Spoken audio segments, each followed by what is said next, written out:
It is no secret, women are waiting to have children. Listen to this, in 2022, the average age of first-time mothers in the U.S. hit 30 years old. Back in 2000, the average age was 25, and in 1970, it was about 21 and a half. Wow. And as they wait, more women are choosing to freeze their eggs. That's right. Today we're bringing in double board certified OB-GYN and reproductive endocrinologist Dr. Anate Brauer to talk about the process and the toll it can take on a person. Thanks for joining us. Thank you so much for having me. I know several people who have frozen their eggs. Yeah. And I think it's a lot more common now. But I wonder if you could talk to us, why do people do this in the first place? Sure. Well, egg freezing allows you to basically freeze your reproductive potential. So women are born with all the eggs we'll ever have, which many people don't know. Wow. And we just lose them over a lifetime. And also as we age, our eggs age. So they get more and more chromosomal abnormalities, which leads to embryos with the wrong number of chromosomes that are not compatible with life. And so this is why we freeze our eggs. So to put them in the freezer when there's more of them and when they're better quality. Right. Oh my God, I didn't realize that you were born with all the eggs you're gonna Yes, get. And all of them. I mean, I know they kind of dissipate over the years, but wow. So then who would be a good candidate for freezing eggs? Sure. Any woman really in their 20s or 30s. Okay. First, it's important to also realize that there's kind of two categories of egg freezing. Okay. There's elective or planned egg freezing, where you're doing it for more social reasons, for career reasons, or maybe if you're going down the traditional path, you just haven't found that right person. And there's also a separate subset of patients who do it for medical reasons, such as a cancer diagnosis or endometriosis, or if they're starting a medication that you shouldn't be on, it's not good for your reproductive health. But really, anyone in those two categories in their 20s or 30s are great candidates. Of course, it's really important to see your doctor for testing, which I'm sure we'll talk about, to see if you're a good candidate. And to that point, what are some tips that you can recommend to our viewers who are considering freezing their eggs? Because it's a long process. It's a heavy intake, yeah. I think the first step is having a consult with a board-certified reproductive endocrinologist. And even if there's this misconception that if you see a fertility doctor, you're automatically going to go into treatment, and that comes with great anxiety. So it's important to note that first, most of these consults are covered by insurance, just to get this information. And in that conversation, you can talk about what your goals are, what your complete family is going to look like, where you are in your life, where you are in your career, and also get testing, which incorporates blood work and ultrasound to kind of tell you where you are on that ovarian reserve spectrum in life. Yeah.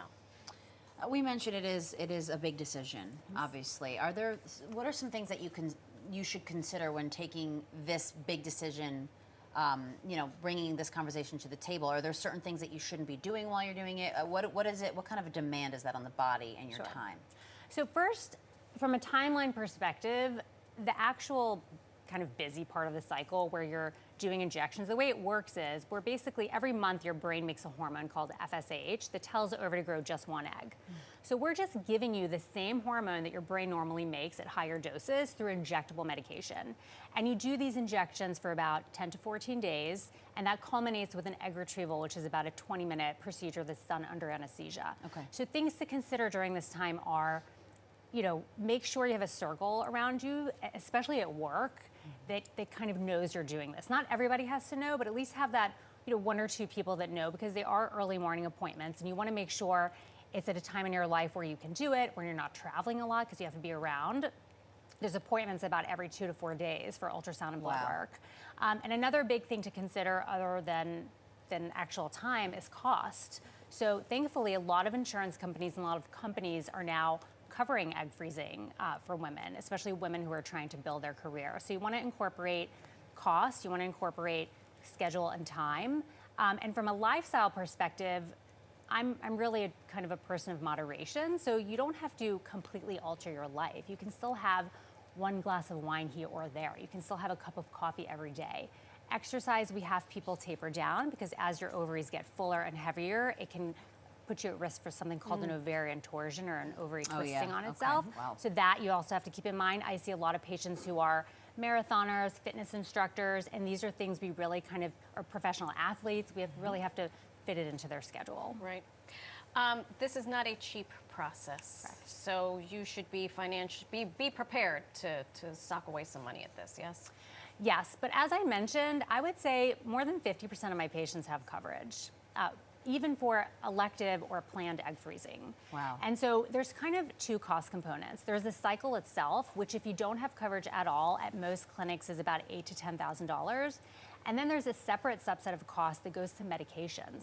And medications can be expensive. These injectable medications can range from $2,000 to $5,000. You should always talk to your insurance carrier and always talk to your human resources department about whether or not you have coverage, because you may not have coverage for the whole process, Yeah. but you may have coverage for just the medications or just some ultrasounds or even just the testing. Okay. Dr. Anate Brauer, thank you so much Absolutely. for Thank you so much. having this discussion with us. Very important. Thank you for having me. Absolutely. Appreciate your time. Absolutely. Thank you. Thank you.